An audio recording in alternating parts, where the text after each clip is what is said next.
یاسین، قسم ہے قرآن کی جو حکمت سے بھرا ہوا ہے۔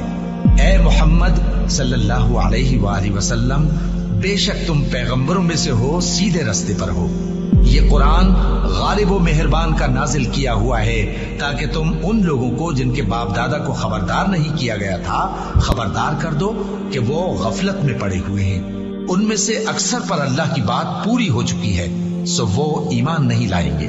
ہم نے ان کی گردنوں میں طوق ڈال رکھے ہیں اور وہ ٹھوڑیوں تک پھنسے ہوئے ہیں، تو ان کی گردنیں اکڑی ہوئی ہیں، اور ہم نے ان کے آگے بھی دیوار بنا دی اور ان کے پیچھے بھی، پھر ان پر پردہ ڈال دیا تو یہ دیکھ نہیں سکتے۔ اور تم ان کو خبردار کرو یا نہ کرو، ان کے لیے برابر ہے، یہ ایمان نہیں لائیں گے۔